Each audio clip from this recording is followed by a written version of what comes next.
죽음에 대한 신의 처방은 부활 신앙이라는 말로 시작합니다. 철학자 하이데거는 인간은 죽음을 향한 존재라는 유명한 말을 남겼습니다. 파스칼이라는 세계적인 유명한 분도 인생이란 연극은 아무리 즐거운 내용을 담고 있는 어떤 사람의 대본이라 할지라도 그 마지막 장면은 운명적인 비극적이다. 우리들의 머리 위에 한 줌의 흙이 던져질 때 모든 것은 결국 끝장이 아닌가라고 말하였습니다. 유명한 시인인 롱펠로우는 인생은 참되고 진지한 것, 무덤은 결코 인생의 마지막 종국이 아니다 라고 소리쳤습니다. 켄니스라는 분은 모든 것이 무덤에서 끝나야만 한다면 인간이 이 세상에서 존재하는 이유가 도대체 무엇이냐라고 반문했습니다. 인간과 동물의 차이가 별로 없지 않느냐 이 말입니다. 유명한 작가 파스테르나크가 닥터 지바고로 하는 그 저서에서 죽음은 수수껍질, 수수께끼다. 참 죽음은 뭐라고 말할 수 없는 신비하다 선언했습니다. 이와 같이 인간이라면 누구나 한 번은 겪어야 될 죽음, 두려워하며 죽은 후 다음 세상을 사모하며 죽음을 극복하려는 인간의 시도가 중단된 일은 없다는 얘기입니다. 인간의 역사가 시작되니 지금까지도 변함없이 오랫동안 죽음 다음에 오는 게 뭐지? 라는 인간의 그 궁금, 그 탐구가 계속되어 왔습니다. 과연 죽음은 모둠의 종말인가라는 물음보다 인생에 더 절실한 것이 어디 있겠습니까? 하나님의 사람 욥기 14장 41절에서 사람이 죽으면 어찌 다시 살리이까?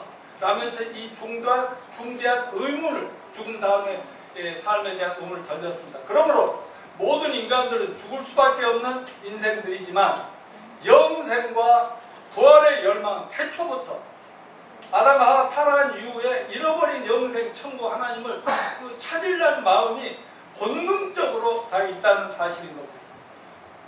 오늘 본문 히브리서 12장 17절 아까 신민철 연구회가 읽었지만 아브라함은 시험을 받을 때 믿음으로 이삭을 드렸으니 저는 약속을 받은 자인데 그 독생자를 드렸느니라. 저에게 이미 말씀하시기를 내 자손이라 칭할 자는 이삭으로 말미암으라 하셨으니 저가 하나님이 능히 죽은 자 가운데서 도로 받은 것이니라. 아멘. 예수 그리스도께서 2000년 전에 십자가에 매달려 죽으시고 무덤 위에 묻히셨다가 사흘 만에 무덤에 다시 살아나심으로 기독교가 시작되고 교회가 시작됨을 알리는 부활의 위대한 아침을 열시기에도 훨씬 전 2000년 전에 그러니까 지금부터 약 4000년 전에 믿음의 조상 아브라함은 이미 확고부동한 죽은 자가 다시 살아난다는 그때는 부활이 없었음에도 불구하고 부활의 신앙을 가지고 있었고 그 믿음에 대한 하나님의 보상을 오늘 본문에서 명확하게 증거하고 있습니다. 그렇다면 우리들이 죽은 다음에 부활이 있음을 믿을 수 있는 어떤 객관적인 증거가 있을까요? 아브라함은 자기를 불러 구원하신 여호와 하나님의 약속의 말씀을 믿었습니다. 그 아들 이삭은 여호와 하나님께서 아브라함에게 직접 말씀하신 약속대로 태어난 언약의 아들, 약속의 아들이었습니다. 자, 창세기 15장 4-6절 같이 읽어요. 시작. 여호와의 말씀이 그에게 임하여 이르시되 그 사람이 내 상속자가 아니라 내 몸에서 낳을 자가 내 상속자가 되려 하시라. 그를 이끌고 밖으로 나가 이르시되 하늘 우러러 무뼈를 셀 수 있나 보라. 또 그에게 이르시되 내 자손이 이와 같으리라. 이렇게 하나님의 약속을 믿음으로 독자 이삭을 늙은 나이에 노년에 얻었는데 갑자기 이삭을 죽여서 하나님의 제단에 제물로 바쳐라 하니까 여러분이 아브라함과 사라라면 입장이라면 여러분 마음이 어떻겠어요? 여기서 여러 가지 의문과 문제가 제기될 수 있습니다. 성경과 기독교와 하나님을 불신하고 반박하는 불신자들도 우리에게 이런 식으로 의문을 제기하는데 어떻게 하나님이라는 분이 인간을 제사제물로 이렇게 죽여서 제물로 올리라고 하실 수 있는가? 하나님은 주고 빼앗는 이상한 분 아니야? 하나님의 아브라함 부르실 때 너로 인하여 내 후손이 바다의 모래알처럼 하늘의 별처럼 많을 거라 했는데 이런 얘기가 다 뻥이라는 얘기냐? 뭐 하면서 공격합니다.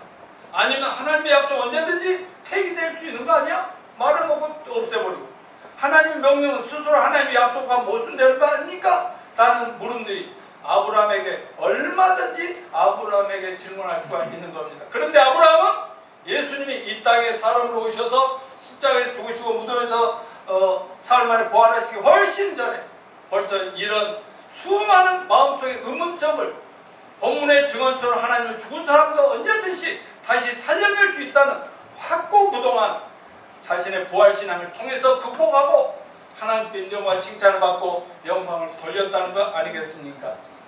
아브라함은 하나님의 약속은 결코 폐기될 수 없다는 것을 잘 알고 믿었습니다. 만약 이삭을 죽이라고 하는데 죽음으로 끝난다면 하나님의 약속은 거기서 끝나는 거죠. 그러나 약속하신 말씀이 결코 폐기될 수 없다는 것을 이 아브라함은 굳게 믿었다는 겁니다. 주님께서 만일에 이삭을 바치라고 하셨으니 바쳐서 죽은 다음에 하나님은 반드시 살려내야 된다. 그렇지 않으면 이 약속은 아무 필요 없는 얘기 아니냐. 그래야 아브라함은 이 약속에 하신 말씀에 근거해서 아주 이삭의 부활을 확신했다고 하는 사실을 기억하시기 바랍니다. 아브라함이 이삭의 부활을 믿고 있었다는 분명한 사실은 창세기 기록에서 확인됩니다. 창세기 22장 5절 시작. 이에 아브라함이 종들에게 이르되 너희는 나귀와 함께 여기서 기다리라. 내가 아이와 함께 저기 가서 예배하고 우리가 너에게로 돌아오리라. 아브라함은 노년에 기적적으로 얻은 이삭을 하나님 앞에 제물로 바치러 산에 올라가면서 함께 집에서 따라 나서 하인들에게 이제 산이 다 오니까 3일이 지나서 산이 왔어요. 마리아산에 왔는데 거기에서 마리아산 아들은 나와 아들은 같이 다시 돌아올 것이니 너희들 여기서 기다려라. 그래서 부활의 신앙이 아브라함 마음속에 흔들림이 없이 확고한 것을 여기서 확신할 수가 있습니다. 아브라함은 하나님과 하나님 약속에 대한 믿음의 사람이었습니다. 그리고 모든 시대에 하나님 믿고 예수를 믿는 모든 믿음의 사람들의 모델이 돼서 본이 됐어요. 그래서 하나님께서 우리에게 아브라함의 믿음을 본받으라고 그를 믿음의 조상으로 우뚝 세워두신 것입니다. 이삭은 아브라함이 어떻게 얻은 아들입니까? 하나님께서 아브라함에게 처음 아들 약속하셨던 그 장면을 한번 상상해 봅시다. 창세기 15장 4절부터 6절 기록대로 아브라함이 도무지 아들을 낳을 수 없는 인간적으로 불가능한 때였거든요. 그때 한밤중에 하나님께서 아브라함아 하는 잠이 안 와서 있는데 나오라 해서 밖에 뭔가 영적으로 끌려서 나갔더니 하늘에 별이 가득한 하늘을 쳐다보아라. 별들이 많지 않느냐. 아 그렇군요. 하나님 별들이 참 많습니다. 그래 하늘 별들을 한번 세어보라. 예. 별 하나, 별 둘, 별 열, 별 25 한데 너무 많아서 셀 수가 없습니다. 그랬더니 뭐냐? 그래, 네 자손들이 이 셀선 별처럼 무지하게 많아질 것이다. 그렇게 말씀하니까 그럼 뭐라 하겠어요? 지금 자기들은 영감 할아버지 돼가지고 애 낳을 수가 없는데 그런데 그래도 어떻게 해야 돼요? 다 같이 아멘. 믿습니다. 여기 계신 누구도 다 포기하지 마세요. 또 낳을 수 있어요. 자기도 또 낳을 수 있어. 그는 자신의 나이나 신체적 조건은 도저히 이루어질 수 없는 상황이 너무나 잘 아시는 하나님이 내게 아들이 생길 것이라 라는 말씀을 주실 때 머리를 굴려가면서 계산하고 이리저리 따지지 않고 아이들 어린아이처럼 그냥 믿습니다 하고 믿었어. 근데 그 입으로만 그렇게 속으로 그랬다. 아브라함 이 말씀을 믿음으로 의롭다. 하나님은 속을 다 보잖아요. 믿음으로 저 녀석이 진짜 믿네. 너는 이제부터 의로운 사람이야. 의롭다고 인정을 해. 이렇게 믿음이 조작이 된 아브라함의 마음속에 그때부터 부활신앙이 꿈틀거리고 있었습니다. 하나님이 한번 약속하시면 무조건 이루어지고 내가 할 일은 믿음으로 순종하는 것뿐이다. 그러므로 이러한 하나님의 약속의 근거에서 이 아들은 비록 당장 희생 제물로 하나님 앞에 제물을 죽여서 바치더라도 반드시 다시 산다 라고 믿었음이 분명합니다. 그는 누구에게나 평소에 뭐라 했겠어요? 나를 보라고 나야말로 육체적으로 죽은 영감이었는데 이삭을 주셨잖아. 그러니 내가 어찌 하나님과 그분의 약속을 믿지 않을 수가 있었겠어? 뭐 이렇게 이야기합니다. 여러분 이와 같이 하나님이 천지 만물 모든 인간을 창조하시는 것을 믿는 사람들은 하나님은 얼마든지 무에서 유를 창조하실 수 있다고 믿으십니까? 아멘. 죽은 자든지 얼마든지 살려낼 수 있다는 죽은 자 부활을 믿으십니까? 아멘. 예, 창조주께서 부활을 약속하시 부활을 선언하신다면 그 약속이야말로 흔들리지 않는 우리의 믿음의 기초가 될 것입니다. 아멘. 히브리서 11장에서 칭송되고 있는 모든 믿음의 영웅들 이름이 히브리서 11장에 나오잖아요. 영웅들이 그렇던 것처럼 믿음은 언제나 하나님의 말씀이라는 객관적 기초 위에 세워집니다. 성경을 믿는 사람들 부활을 주저함 없이 믿습니다. 부활을 불신하는 사람들은 성경을 절대로 믿을 수가 없는 사람들이에요. 성경의 확실할 만큼 부활도 확실한 것임을 믿으시길 바랍니다. 왜냐하면 성경의 부활을 약속하고 있기 때문입니다. 요한복음 15장 25, 26절 시작. 예수께서 이르시되 나는 부활이요 생명이요 나를 믿는 자는 죽어도 살게 하고 무릇 살아서 나를 믿는 자 영원히 죽지 아니하니 이걸 내가 믿느냐? 믿습니까? 여러분 이 세상에는 페이크 뉴스, 진리가 아닌 가짜 뉴스들이 마치 진리인 것처럼 사실인 것처럼 불의와 거짓으로 충만한 것이 이 세상 아닙니까? 그런데 믿을 만한 것은 오직 성경 말씀밖에 없음을 믿으시길 바랍니다. 성경이 진리는 믿으면 믿을수록 더 믿어질 수밖에 없다니까요. 안 믿을 수가 없죠. 그리고 읽으면 읽고 가까이 하면 할수록 더 하나님의 말씀 진리라는 것을 확신하게 됩니다. 성경은 하나님 직접 말씀하시고 보여주시고 약속하신 것을 40여 명의 그 제자들이 기록한 것이기 때문입니다. 성경을 신뢰할 수 없다고 말하는 사람은 대개 성경을 진지하게 제대로 읽어보거나 들어보거나 연구하지 않는 사람들입니다. 우리가 전도할 때 성경이 진리라거나 성경을 그래서 한번 읽어보실까요? 하면 뭐 읽어봐도 뭐 교회 다니봐도 뭐 그 믿어지지 않던데 믿을 수 없던 것 뭐 이상한 말도 많던데 뭐 이런다. 그런 분들에게 이렇게 여러분 한번 반문해 보십시오. 그럼 당신이 믿지 못한 내용이 무엇인지 한 5분 동안 요약해서 나한테 말해주면 제가 한번 답을 해볼게요. 이럽니다. 그러면 대부분이 대답 못하고 깽하고 들어가죠. 여러분 성경을 읽어봤느니 몇 독을 했느니 교회를 몇십년 다녔느니 해도 성경에 무지한 사람이 너무너무 많은 게 오늘 한국 기독교의 세계적인 기독교의 문제입니다. 이렇게 성경을 모르면서도 성경을 믿을 수 없다라고 하는 것은 합리적이지 못해요.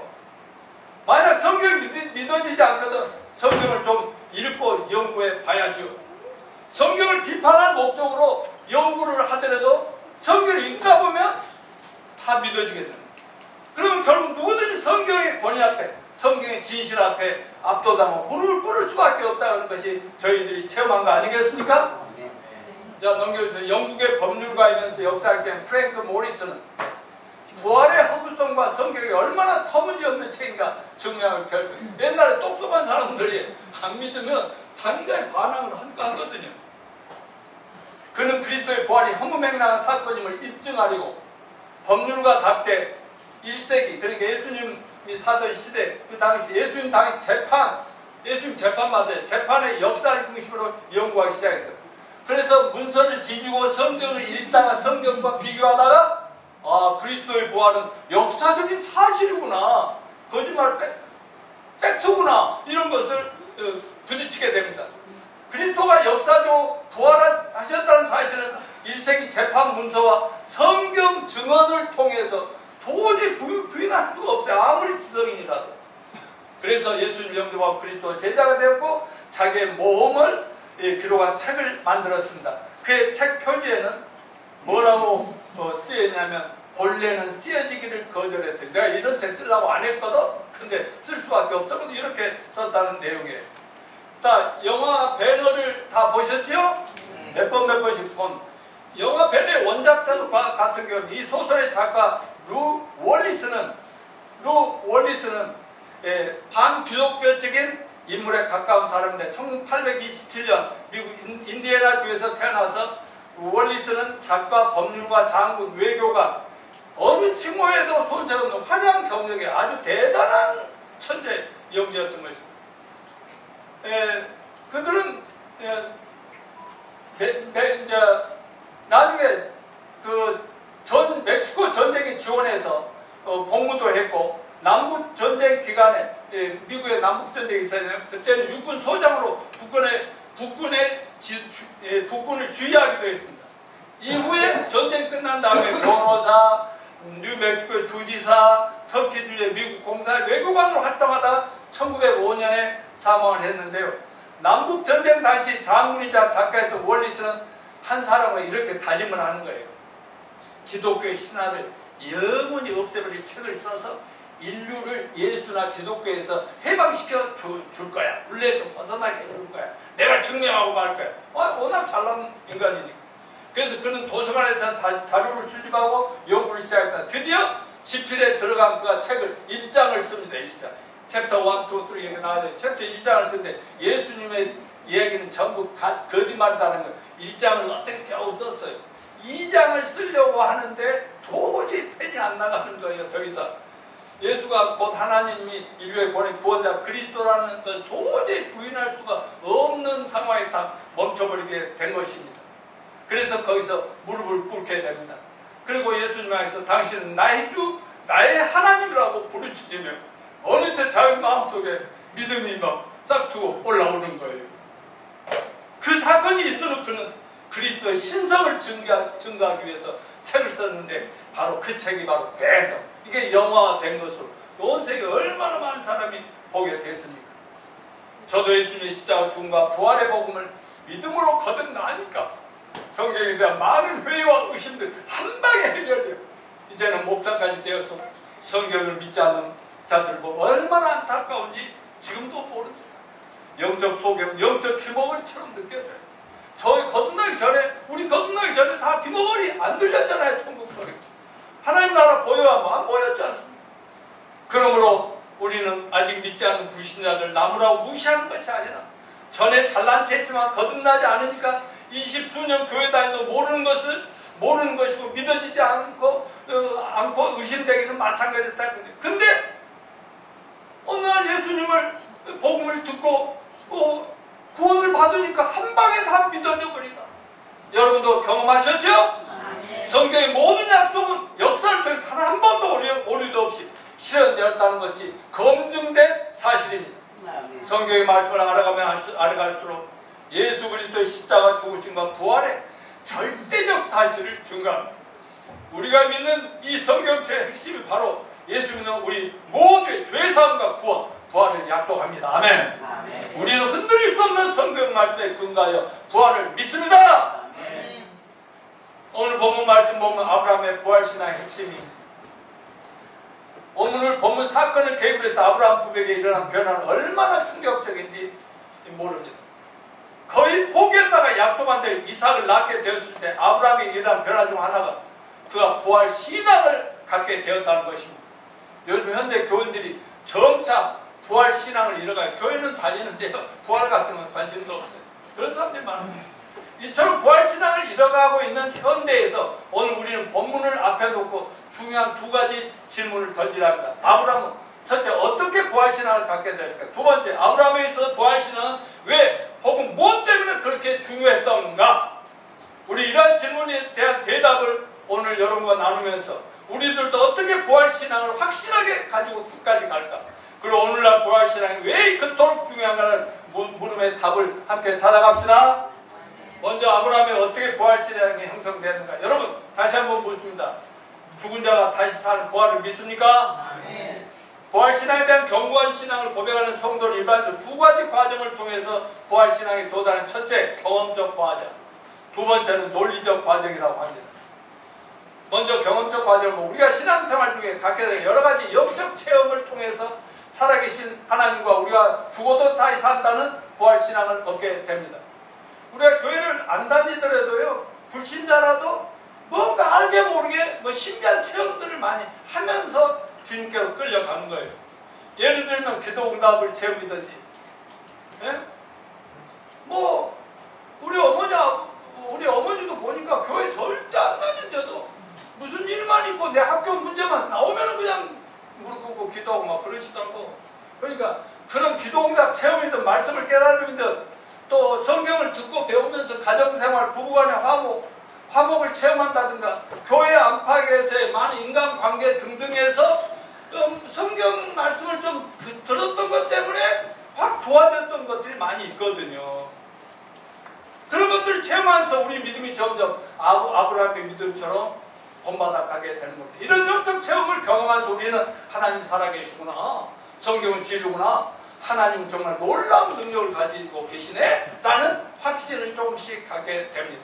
이러한 사실들이 믿어질 때 우리는 자연스럽게 죽을 수밖에 없는 모든 인간이 부활할 수 있다는 놀라운 사실에 접하게 믿음을 갖게 됩니다. 저도 어려서부터 교회를 20년 다녔는데도 구원받지 못한 가짜 기독교인이었지만 교회 안 다니기보다는 다니니까 점점 영적 의문도 궁금한 것도 많아요. 왜? 알게 모르게 조금 신기한 어디 이런 게 생기지? 왜 이런 게 생기지? 왜 갑자기 밥이 생기지? 왜 용돈이 생기지? 이런 것 다 믿어지지 않았지만 뭔가 영적인 의문과 관심이 많아지면서 확실한 믿음으로 하나님이 인도에 가시는 여러 가지 체험을 하게 만드시더라고요. 제가 하나님과 성경부터 절대 멀리 도망가지 못하도록 하나님께서 인도하고 담을 쌓아주기도 하고 그런 것들을 체험했습니다. 자, 그럼 두 번째 논리적인 과정은 뭐냐? 많은 사람들은 생각하는 과정을 통해서 부활신앙에 도달합니다. 이걸 논리적인 과정이라는데, 예를 들면 어떤 사람들은 대부분 이렇게 생각하잖아요. 죽음으로 과연 인생이 끝나는 거 맞을까? 우리에게 가져다준 가장 커다란 인생의 딜레마가 있다면 이거 죽음 아닐까? 죽은 다음에 내세는 없을까? 저 기독교인이 있다는데 믿을까? 없을까? 이런 많은 생각 속에서 살게 됩니다.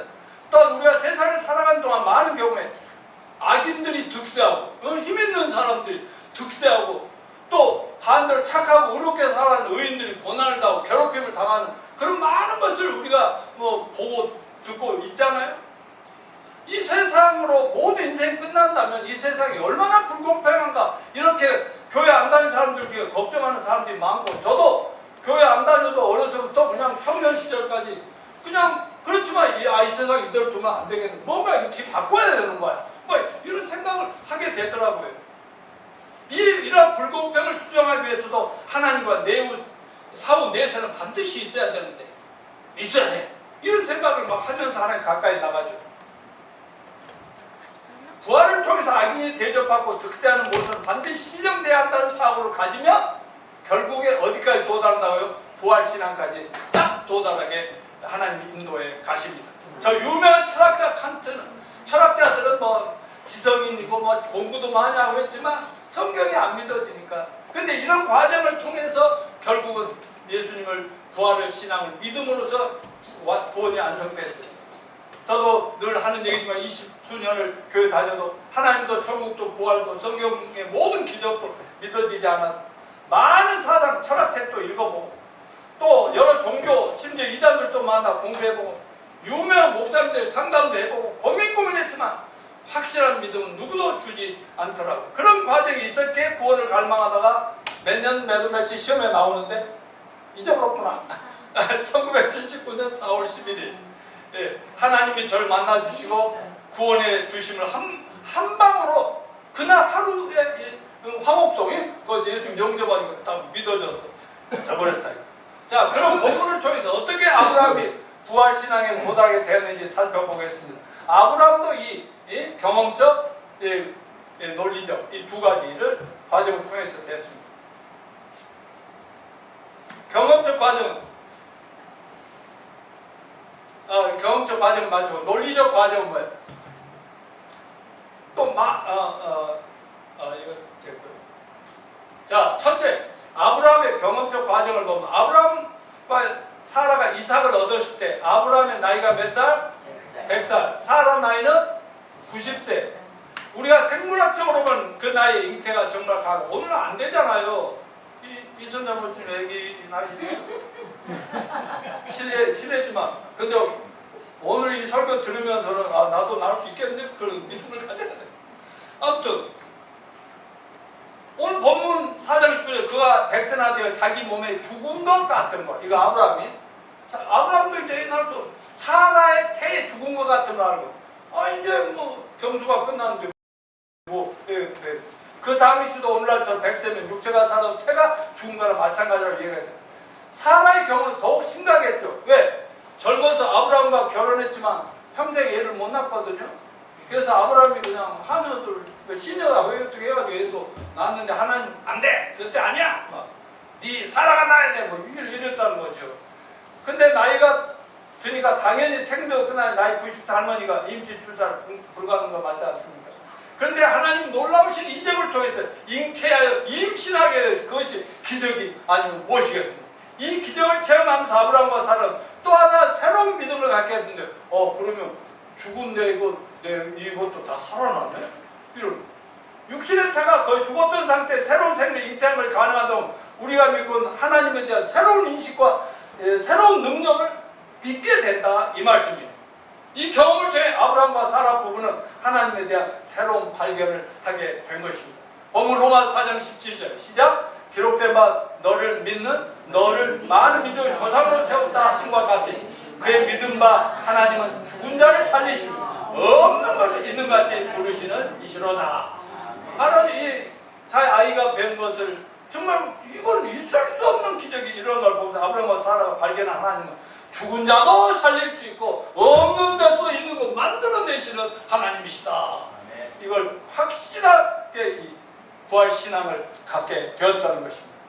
이 부활신앙이 바로 이삭을 제물로 바쳐 이것과 관계된 얘기니까 이런 얘기다. 두 번째 논리적인 과정 이삭을 제물로 바치라. 이삭이 태어난 후 시간이 한참 청소년이 되어서 귀엽게 이쁘게 너무나 잘 크고 있는데 기적까지 태어난 이삭을 하나님께 제물로 바치라. 아주 감당하기 너무나 힘든 명령 아니겠습니까? 내 이삭을 제물로 바쳐라. 한마디로 이삭을 양이나 염소 죽여서 하나님 신에게 제사지 죽여 바치라는 거예요. 아브라함이 얼마나 사고의 혼란을 겪었겠어요. 하나님의 약속대로 기적을 베풀어 주신 자식이고 그 아들의 후손을 통해 큰 민족을 이루시겠다더니 아들을 죽음의 자리에 올려놓으라고 하시니 이해가 안 되죠. 아브라함 매우 갈등이 컸지만 하나님께 순종하기를 선택합니다. 밤산잠 못 자고 새벽같이 일어나 아무 말 없이 하인들 둘과 아들을 데리고 하인들 몇 명과 아들 데리고 아내와 상의 한마디 없이 만일에 신집사가 경수가 일어나 나 우리 민재 죽이러 간다고 그러면 신이 바쳐야겠다 그러면 가만 놔두겠어요? 오히려 자기 신혼배 있잖아 그랬더니 엄마들은 아빠들은 남편은 뭐 하나님 아들 엄마들은 말하면 나는 하나님을 버리지 내 새끼를 어떻게 믿어 버려 막 이런 상황이 될까봐 말도 안 하고 조용히 그냥 나가 사흘길을 걸어갑니다. 아들 이삭을 데리고 3일길을 따라 모리아산으로 갑니다. 아브라함이 결심하고 결단한 아들을 기꺼이 불태워 제물로 바치러 결단하게 된 대로 이삭을 얻었을 때 영적 체험, 기적을 체험을 한번 했거든. 하나님 체험을. 근데 하나님이 어떤 걸 알았기 때문에 발걸음을 내딛고 있는 거예요. 아들 살려 죽이더라도 나는 모르지만 하나님 어떤 방법이 또 살려주실 거야. 그런 믿음이 생겨버렸다니까. 이것이 논리적인 사고를 한 거지. 그래 하나님 이런 것도 하셨는데 이런 거 할 수 있지. 이런 논리적인 사고. 하나님 반드시 이삭을 살려내시다. 아니 살려내셔야만 할 것이다. 나는 죽은 자를 살리시는 하나님 믿는다. 오냐 가서 바치라면 기꺼이 바치고 하나님의 처분을 기다리면 되겠다. 이건 결코 추측이 아니라 이런 사실이라. 히브리서 11장 17절 같이 읽을까요? 시작. 아브라함은 시험 받을 때 믿음으로 이삭을 드렸으니 저는 약속을 받은 자인데 그 독생자를 드렸느니라. 저에게 이 말씀을 내 자손이라 칭하는 이삭으로 말미암아 하셨으니 제가 하나님 등이 죽은 자 가운데 도로 받은 것이니라. 아멘. 아니 다른 사람을 통해서 민족을 또 아기를 낳게 해준다는 게 아니라 네가 낳았던 그 이삭 그 애를 통해서 민족이 된다고 이런 얘기. 아브라함을 순종하기 위해서 아들 제물로 바치신 그 아들의 후손을 통해서 하나님의 백성 저 유대인 이스라엘 큰 민족을 이루실 것이라는 언약이 성취되기 위해서는 하나님은 반드시 이 아들을 죽여도 살려낼 것이다. 이 믿음이 있어요. 여러분 우리는 그 현실을 저 이스라엘 나라가 있어요 없어요? 있어요. 유대인들 지금 있잖아요. 그게 다 이삭의 후손들이란 말입니다.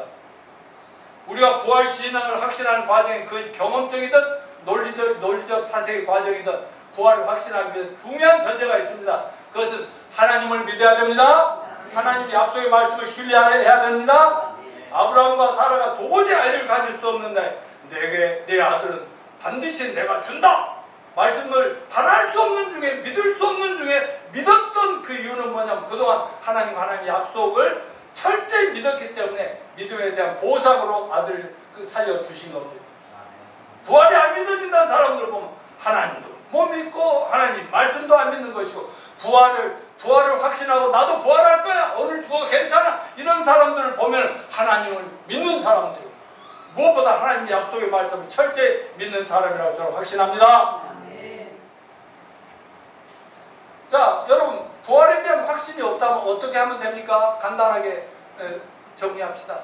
복음을 믿으면 되죠? 구원의 복음 뭐예요? 예수님은 나의 과거, 현재, 미래 모든 죄를 뒤집어 쓰시고 십자가에 빌려 죽으심으로 영원히 단번에 다 없애셨다. 아멘. 아멘이죠? 아멘. 민재, 우리 교회 떠나서 지금까지 죄 한 번도 안 지었다고 말해봐.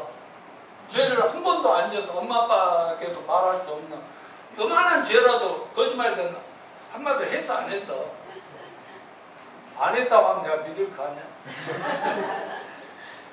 근데 그 모든 죄가 앞으로 천국 갈 때까지 우리가 실수하고 일부러 막 이건 믿고 그런데 오늘 나가서 죄를 지어야지, 목사님 죄 지어도 괜찮아, 그렇게 하면 안 돼. 자, 다 죄가 완전히 없어진 거 믿습니까? 다 믿으시죠? 네, 우리 교회 성도들 최소한 한 명도 그런 사람 있으면 안 돼. 그게 바로 복음이죠. 그리고 그거 믿으면 죄사함 받고 구원받고 하나님 찾아되는 거 아닙니까? 예수님 십자가 죽으신 것 부활이 나의 죄를 사하기 위하신 거, 나를 영원히 의롭고 살게 하기 위하신 거, 이것을 믿어지면은 바로 거듭난 것입니다. 거듭나면 끝나는 거예요. 여러분, 예수님은 하나의 그 소설 속의 인물이에요? 아니면 역사적인 인물입니까? 내가 항상 하는 말 기억하실 거예요. 아니, 이승만 대통령 역사적 인물이에요? 어떤 영화에 했던 그런 얘기예요? 예수님이 역사적인 인물이고 십자가에 죽으심과 부활도 역사적인 사실이라는 걸 깨닫는 사람들이 뒤집어지고 엎어지더라 이 말이죠. 그리고 예수님 십자가에 죽으셨다, 이것도 뻥이 아니고 소설이 아니고 역사의 사실. 예수님의 부활도 그런 것이다. 그래서 우리가 말씀을 공부하고 읽고 묵상해 가면서 점점 확신을 가는데, 말씀대로 살아보면 점점 성경밖에 믿을 것이 없구나, 이 약속만 믿은 것이 내 인생의 최고구나, 이런 걸 깨닫게 되리라고 믿습니다. 그런데 둘째로 부활신앙에 장애물이 있더라는 거예요. 아브라함은 아무런 장애물 없이 부활신앙을 확신하게 되었을까요? 우리가 본문을 피상적으로 읽어보면 아브라함과 사라는 아무런 의심도 없이 처음부터 믿음이 엄청 좋아가지고 믿습니다, 그런 것 같죠. 한번 본문 4장 19, 로마 4장 19, 20절 뭐라고 그랬어요? 그가 백성한테요? 자기 몸에 죽은 것 같은 거, 사라의 태 죽음 같은 걸 알고도 믿음이 약해지지 않고, 믿음이 없어 하나님을 앞서 의심치 않고 믿음에 건강해서 하나님께 영광을 돌리며, 여기 아무 의심 없어.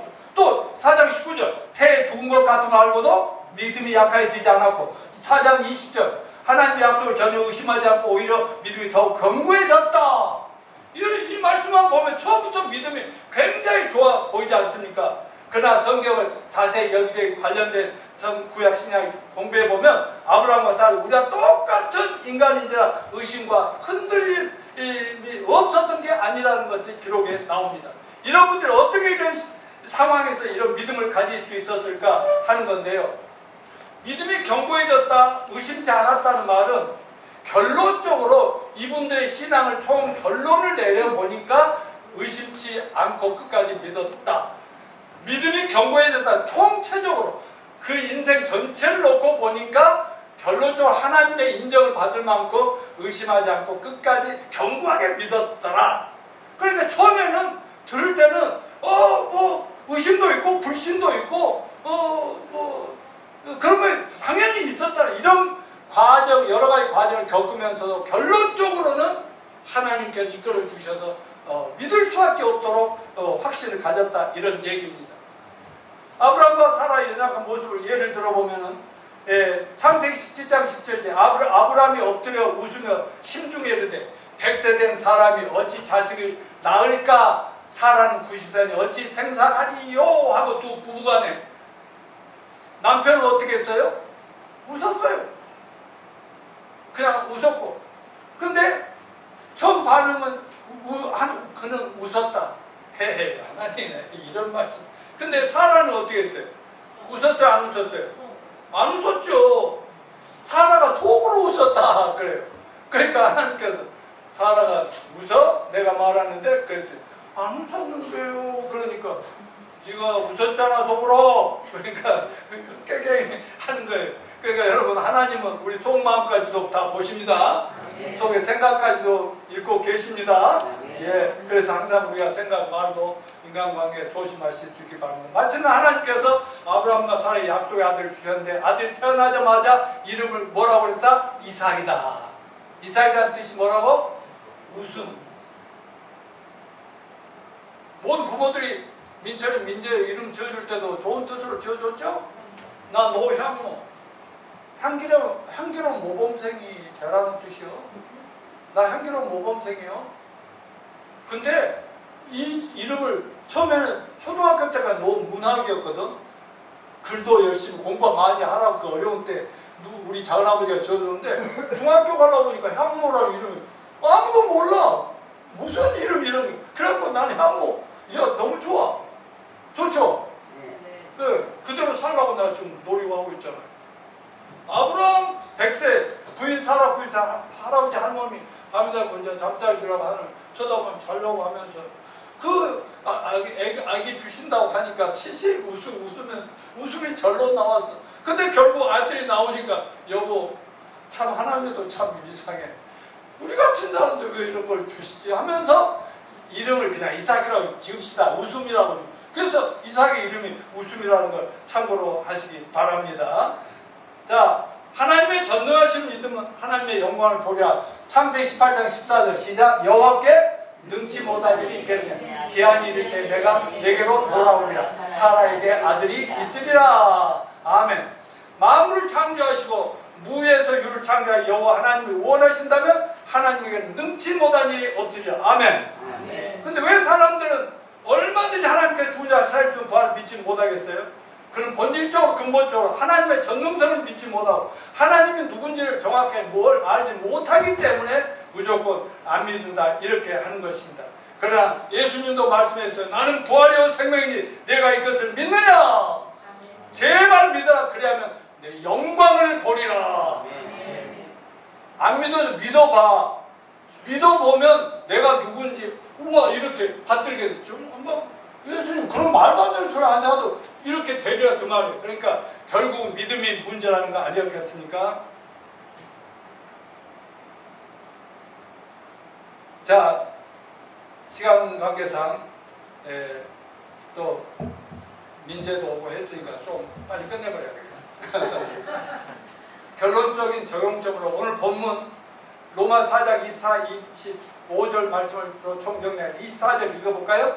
의로 여기심을 받을 우리도 위함이니 곧 예수 그리스도 우리 주를 죽은 자 가운데 살리는 믿는 자 아니라 예수는 우리 범죄함을 위하여 내어 죽이고 또한 우리를 의롭다 하심을 위하여 살아나셨습니다. 여러분, 아브라함과 사라만 믿음으로 의롭게 된 게 아니라 예수 믿는 우리도 아브라함 똑같은 그런 의로 이런 얘기입니다.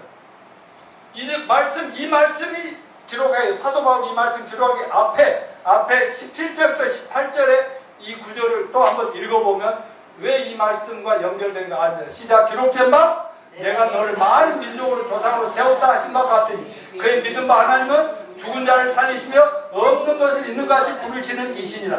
아브라함이 바랄 수 없는 중에 바라고 믿었으니 이는 내 후손이 이와 같으리라 하신 말씀대로 많은 민족의 조상이 되게 하려 하시니라. 아멘. 먼저 사도 바울은 아브라함과 사라의 믿음으로 이 아이를 기적적으로 얻었다는 걸 얘기하면서 그 믿음 하나 때문에 그들이 하나님 앞에 거룩한 자, 의로운 자가 됐다. 그러면서 아까 24절에서는 예수는 우리 범죄함이 되어주고 우리 또한 의롭다 하셨는데 바로 우리들도 바로 이들과 똑같은 믿음으로 구원받았다. 이런 말씀을 하고 계십니다. 오늘 설교의 주인공 아브라함의 이삭을 하나님께 제물로 드려 다시 돌아오면 바로 우리 구주 예수 그리스도가 죽으심과 부활을 미리 보여준 예표다 하는 거예요. 여러분 구약 성경에는 예수님은 예표, 그림자로만 나오지 실제는 2000년 전에 태어나셨잖아요. 여러분 이삭을 데리고 모리아산까지 사흘 길을 한참 갑니다. 그때 아브라함 마음속에 이미 이삭을 하나님 앞에 제물로 희생 제물로 드립니다. 이삭이 그럽니다. 이제 언덕배기로 올라간다. 아빠 이제 모든 거 나무도 있고 다 가지고 가는데 저기 양은 어디 있어? 그러니까 하나님이 준비하실 거야. 그때 얼마나 마음이 짠하고 아들 얼굴 쳐다도 보기 힘들었을 거예요. 그렇지만 3일 동안 가는 동안에 마음속에 이미 죽였다는 사실을 하나님은 보고 계셨어요. 근데 그 아빠의 마음이 너무 아팠듯이 우리 예수님도 십자가를 지시기까지 한 주간뿐만 아니라 3일 동안 무덤 속에 갇히시고 얼마나 마음으로 힘드셨겠어요. 제자들이 오죽해서 주님 피하십시다 해도 어차피 가야 할게, 어차피 하나님께서 다시 부활시킬 걸 믿기 때문에 이렇게 갔다 하는 거 아시겠습니까? 자, 우리 결국은 하나님 앞에 아이를 딱 드리려고 이제 나무 위에 했고 너 좀 여기 누워봐. 그리고 칼로 죽여서 피를 내서 하나님 바치고 불로 태워 죽여야 되는데 누우라고 하니까 아버지 말에 순종을 했죠. 근데 그때 하늘에서 하나님께서 됐다 너의 믿음은 확인됐다 그 말이에요. 네 아들 죽이지 마라. 그때 나무 위에 그 양 한 마리가 있으면 음메 나를 잡으세요 뭐 이러는 거예요. 그래갖고 그 애를 태워서 죽이고 이삭을 살렸다는 거 아니겠습니까? 여러분 우리 모두 아브라함의 믿음을 본받아서 우리 중에 한 분도 빠짐없이 믿음으로 의롭게 되었으니 끝까지 믿음을 지켜서 어떤 어려운 그런 하나님께서 우리에게 그 요구가 있다 할지라도 믿음을 무조건 순종하고 봅시다. 그게 다 같이 장땡이다. 그게 최고다. 예, 그러면 예, 우리 예수님 재림하실 때 어떻게 돼요? 살아있다면 평 같이 올라갑시다. 부활한 처럼. 아니면 죽음이 닥쳐오면 우리 구원받은 우리 무서워할 필요 있어요 없어요? 아니요. 죽어도 또 이제 내 영혼을 천국 가서 기다리다가 주님이 재림하실 때 쫙 부활해서 영혼 합쳐지면 되는 것이니까 이런 날이 우리 앞에 있는 걸 아시고 살아생전에는 죽음 앞에 두려워하며 정말 어떻게 살아야 될지 모르는 불쌍한 영혼들 한 명이라도 구원하고 제자 삼아서 그들과 함께 하나님의 나라를 확장 건설해 나가면서 주의 재림을 앞당기는 저와 여러분이 되시기를 축원합니다.